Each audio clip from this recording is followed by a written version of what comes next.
நம்ம வந்து இப்போ already we have seen chapter six வரையில் நம்ம பார்த்துட்டோம். சாப்டர் 6 இது லெசன்ஸ்லாம் முடிச்சுட்டேன். இப்போ வந்து சாப்டர் 7க்கான புக் பேக் கொஸ்டின்ஸ் அப்புறம் கவர்மெண்ட் கொஸ்டின்ஸை பற்றி பார்க்குறோம். இப்போ ஃபஸ்ட்டு கொஸ்டின் பார்ப்போம். Different between arteries and veins. ஆர்ட்ரிஸ்க்கும் விங்ஸுக்கும் உள்ள வேறுபாடுகள் கேட்டிருக்காங்க. வால் ஆஃப் ஆர்ட்ரி வந்து திக்காகவும் நான் கொலாப்சபிளாகவும் இருக்கும். விங்ஸ் வந்து ஒரு தின்னாகவும் ஹாவ் அ லார்ஜ் லூமன் இருக்கும். இது வந்து ஈஸியாக ஸ்ட்ரெச் ஆகிடும், அதாவது சிக்கிக்கும் அப்படின்னு சொல்கிறாங்க. ஆர்ட்ரிஸ் வந்து பிளட்டை வந்து ஹார்ட்லேருந்து வெளியில் கொண்டு வருது. Carry the blood away from the heart. Veins வந்து பிளட்டை ஹார்ட்டுக்குள்ளே கொண்டு போகுது. டிஃப்ரெண்ட் பார்ட் ஆஃப் பாடியிலேருந்து பாடிக்கு கொண்டு போகுது. All the arteries pure blood வந்து கேரி த பியூர் பிளட், அதாவது ஆக்சிஜனேட்டட் பிளட்டை வந்து கேரி பண்ணும். Accept pulmonary artery. பல்மனரி ஆர்ட்ரியை தவிர மீதி எல்லாமே ஆக்சிஜனேட்டட் பிளட்டை கேரி பண்ணும். ஆல் வென்ஸ் வந்து டீஆக்சிஜனேட்டட் பிளட்டை வந்து கேரி பண்ணும் எக்ஸப்ட் பல்மனரி வென்ஸு. ஆர்ட்ரிஸ் வந்து வால்ஸ் கிடையாது, வென்ஸ்க்கு வந்து வால்ஸ் இருக்கும். இது வந்து எதுக்காக அமைஞ்சிருக்குன்னா பிளாக் ஃப்ளோ ஆஃப் பிளட்டை வந்து தடுக்கிறதுக்காக அமைஞ்சிருக்கு. இந்த பிளட் ஃப்ளோ இந்த ஆர்ட்ரிஸ் வித் கிரேட் ப்ரெஷர், ரொம்ப ப்ரெஷராக இருக்கும், கிரேட்டாக ரொம்ப ஹை ப்ரெஷராக போகும். வின்ஸில் வந்து லோ ப்ரெஷரில் இருக்கும். Next 16th question. Open circulatory and close circulatory system. Open circulatory close circulatory சிஸ்டத்துக்கு டிஃப்ரென்ஸ் பிட்வீன் கேட்டிருக்காங்க. ஓப்பன் சர்க்குலேட்டரி சிஸ்டம் தான் ஹார்ட் வந்து பிளட் வந்து ஹார்ட்டால் பம்ப் ஆகி அது வந்து பிளட் வெசல்ஸ்குள்ள ஓப்பன் ஆகும். அதை வந்து ஹீமோகோயில் அப்படின்னு சொல்லுவாங்க. ஓப்பன் பிளட் வெசல்ஸ், அதாவது ஓப்பன் பிளட் ஸ்பேஸ்க்குள்ளே போச்சுன்னா ஹீமோகோயில்னு சொல்லுவாங்க. க்ளோஸ் சர்க்குலேட்டரி சிஸ்டமில் ஹார்ட்லேருந்து பம்ப் ஆகிற அந்த பிளட் வந்து க்ளோஸ்டு பிளட் வெசல்ஸில் வந்து போகும். பிளட் வந்து ஓப்பன் சர்க்குலேட்டரி சிஸ்டமில் வந்து direct contact with the blood டிஷ்யூஸில் இருக்கும். இதில் வந்து நாட் டைரக்ட் கான்டாக்டில் இருக்கும். Exchange of respiratory gas, nutrients, waste product இதெல்லாம் டைரக்ட்லி பிட்வீன் த பிளட்டுக்கும் டிஷ்யூஸ்க்கும் டைரக்டாக இருக்கும். சர்க்குலேட்டரி சிஸ்டம், க்ளோஸ் சர்க்குலேட்டரி சிஸ்டமில் வந்து டிஷ்யூ ஃப்ளூயிட் வந்து exchange of the respiratory gases, nutrients, waste product பிளட்டுக்கும் டிஷ்யூஸ்க்கும் நடுவில் நடக்கும். நெக்ஸ்ட்டு ரெசிபிரேட்டரி பிக்மெண்ட்ஸ் வந்து ஆப்சண்ட்டாக இருக்கும், இதில் வந்து ப்ரெசண்ட்டாக இருக்கும். அது வந்து ஹீமோக்ளோபின் ப்ரெசண்ட்டாக இருக்கும்.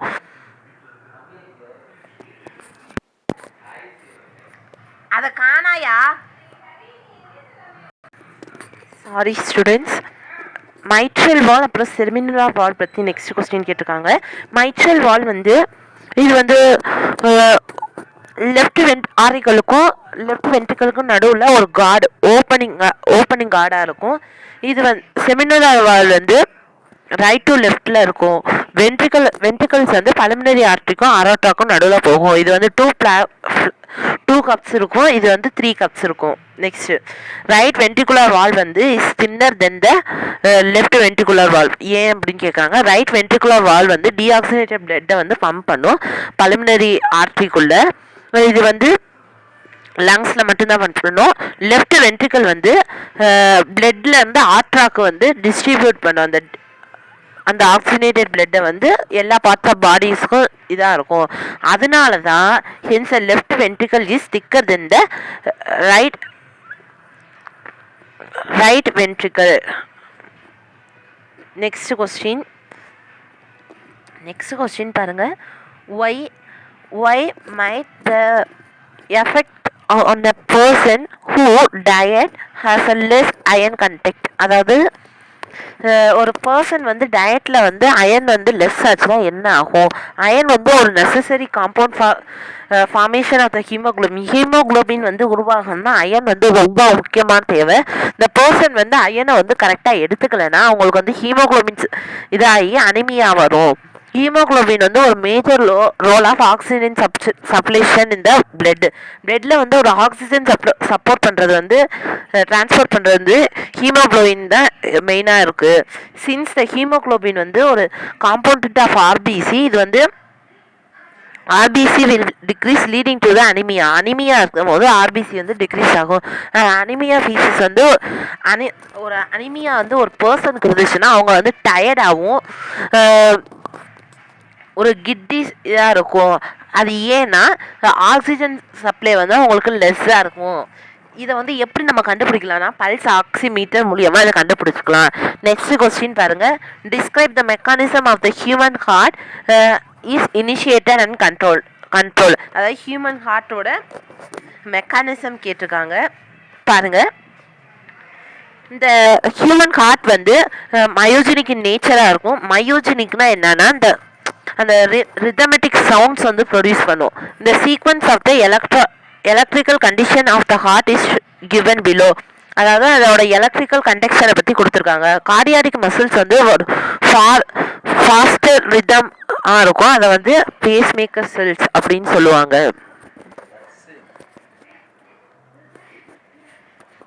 which is located in the SA node. SA nodeல இது வந்து லொக்கேட் ஆகிருக்கும். அந்த left side of the right RPM இருக்கிறது வந்து ஏவி நோடுன்னு சொல்லுவாங்க. டூ கார்டியாடிக் மசில்ஸ் வந்து இருக்கும். அதை வந்து பண்டில் ஆஃப் கிஸ்ன்னு சொல்லுவாங்க. இது வந்து இன்டர்வென்ட்ரிகுலர் செப்டம்க்கு அடியில் இருக்கும். இந்த ஃபைபர்ஸ் வந்து இதுக்கு அடியில் போகும் அப்படின்னு சொல்கிறாங்க. These fibers are called Purkinje fibers. Purkinje fibers ன்னு சொல்லுவாங்க. The pacemaker cells வந்து extension to the depolarization of the cell membrane. Cell membrane வந்து depolarization பண்ணும். இது வந்து சோடியம் இன்ஃப்ளூஸ் அப்புறம் பொட்டாசியம் இன்ஃப்ளூஸ் வந்து இது எடுத்துக்கும் அப்படின்னு சொல்கிறாங்க. Minimum potential is required to activate the voltage of the gated calcium. Calcium activate அந்த கால்சியம் சேனலை ஆக்டிவேட் பண்ணோம்னா ஆக்ஷன் பொட்டன்ஷியல் தேவை.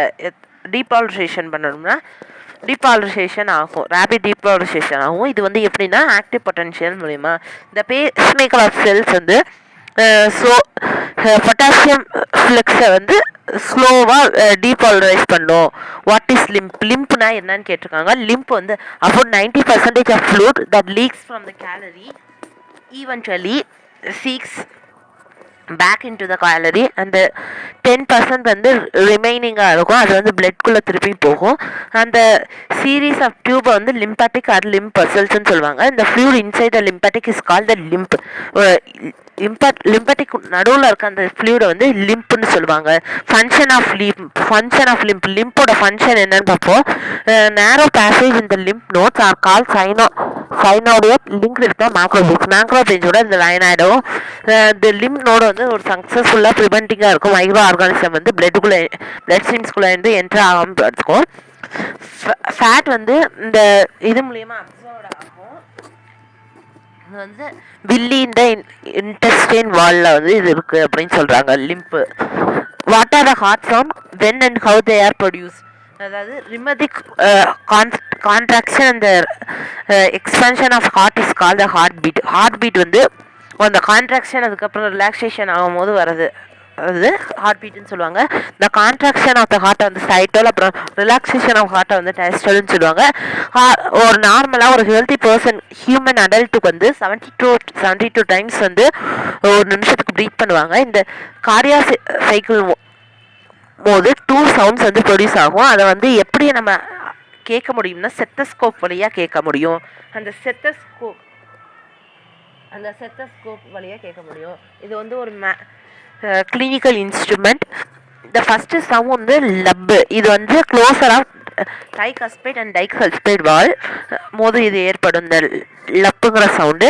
செகண்ட் சவுண்ட் டப்பு வந்து க்ளோசர் ஆஃப் செமினுலார் வால்ஸ் போது ஏற்படும்.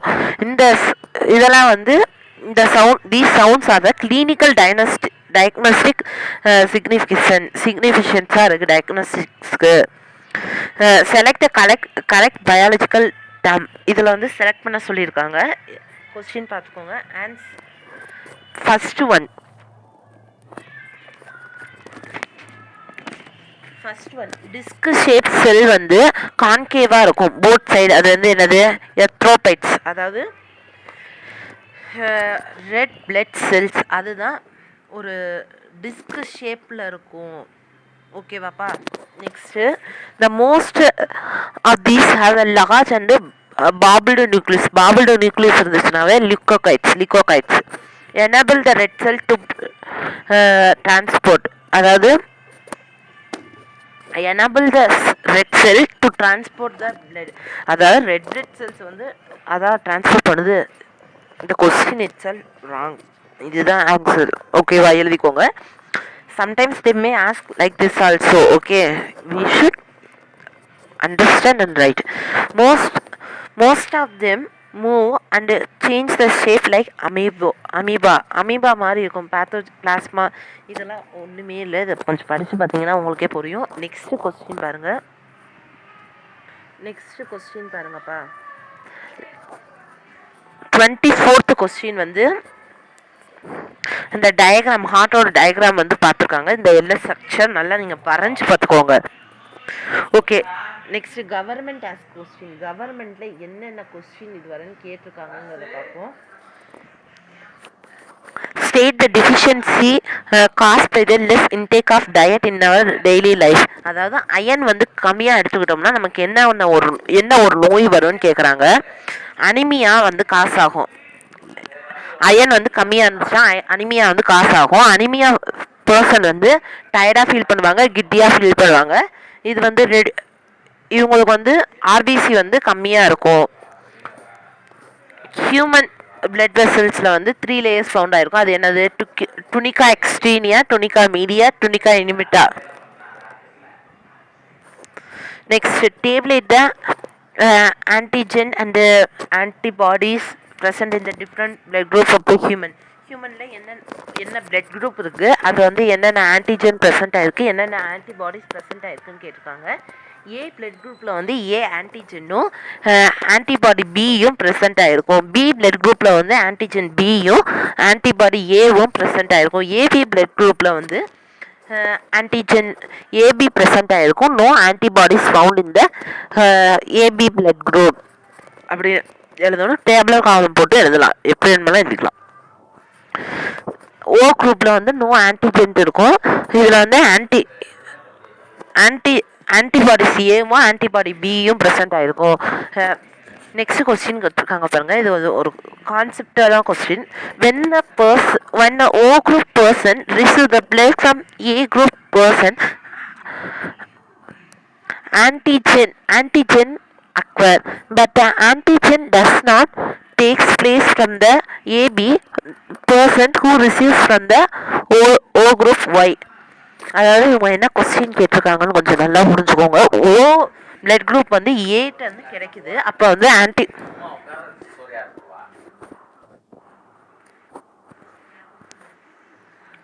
ஆன்டிஜென் வந்து ப்ரெசென்ட் ஆகுது, ஆன்டிஜென் வந்து ப்ரொடியூஸ் ஆகுது. ஆனால் ஏபி பிளட் குரூப்ல இருந்து ஓ குரூப் வந்து ரிசீவ் பண்ண முடியாது. ஏன்னு கேட்டிருக்காங்க. அதுக்கான ரீசன் இந்த பிளாஸ்மா ஏபிஓ இது வந்து இண்டிவிஜுவல் வந்து ஆன்டிபாடிஸ் வந்து இருக்கும். சர்ஃபேஸ் ஆஃப் த ஆன்டிஜென்ஸை வந்து ஆங்குலோஜென்ஸ்ன்னு சொல்லுவாங்க. ஆன்டிபாடிஸ் வந்து ஆங்குலோஜென்ஸ் மேலே ஆக்ட் ஆகி ஆன்டிபாடி ஏ ப்ரெசென்ட் ஆகும். ஆங்குலோஜன் ஆக்டிங் ஆன் த ஆன்டிவிது வந்து ஆன்டி பீன்னு ப்ரெசென்ட் ஆகும். ஆன்டிபாடிஸ் வந்து ஓ பிளட் குரூப்பில் வந்து ஆப்சண்ட்டாக இருக்கும். ஏபி பிளட் குரூப்பில் வந்து ப்ரெசண்ட்டாக இருக்கும். இந்த இது வந்து ஏபி பிளட் குரூப் வந்து ஆன்டிபாடி ஏவும் பியும் இருக்காது. அதனால் கொஞ்சம் பிரச்சனையாகும். Already we know that, last இயரே நம்ம படிச்சிருப்போம். ஓ குரூப் வந்து யாருக்கு வேணுமாலும் பிளட் கொடுக்கலாம். யூனிவர்சல் டோனர்னு சொல்லுவாங்க ஓ குரூப்காரவங்கள. ஏபி பிளட் குரூப்காரவங்க யூனிவர்சல் ரெசிப்டன்ட். அப்படின்னா யார்கிட்ட வேணுமாலும் வாங்கிக்கலாம். ஓகேவாப்பா, இதுதான் இப்படி தான் எழுதணும் answer. Okay, next question. Why the double is more prominent in அதாவது மம்மல்ஸில் வந்து ஏன் டபுள் சர்க்குலேஷன் வந்து இருக்குது அப்படின்னு கேட்டிருக்காங்க. அதை வந்து நீங்கள் படித்து பார்த்தாவே புரிஞ்சிடும். நெக்ஸ்ட் கொஸ்டின் பாருங்கள். First the child of Rh. இதெல்லாம் இந்த கொஸ்டின் வந்து நான் வந்து நல்லா டீட்டெயில்டாக எக்ஸ்பிளைன் பண்ணியிருப்பேன். நம்மளோட சாப்டர் 7 அந்த இதில் போய் பாருங்கள். இதெல்லாம் கொஸ்டின்ப்பா. இதெல்லாம் எல்லாமே இதுக்கு மேலே என்னால் எக்ஸ்பிளைன் பண்ணுறதுக்கு டைம் இல்லை. டைம் வந்துச்சுன்னா இன்னொரு டைம் எக்ஸ்பிளைன் பண்ணிடுறேன் நான். ஓகேவாப்பா? இதுதான் கொஸ்டின்ஸ். ஓகே ஸ்டூடெண்ட்ஸ், நம்ம சாப்டர் 7 வந்து எல்லாமே முடிச்சாச்சு. இதுக்கு மேலே சாப்டர் 7 பப்ளிக் ஆஸ்க் கொஸ்டின், அதாவது பப்ளிக் எக்ஸாமுக்கு ஒரு 10 நாளைக்கு முன்னாடி இம்பார்ட்டண்ட்டாக எது எது கேட்கலாம் அப்படிங்கிறத மட்டும் நாங்கள் அப்லோட் பண்ணுவோம். ஓகே ஸ்டூடெண்ட்ஸ், சப்ஸ்கிரைப் பண்ணிக்கோங்க நம்ம சேனலை.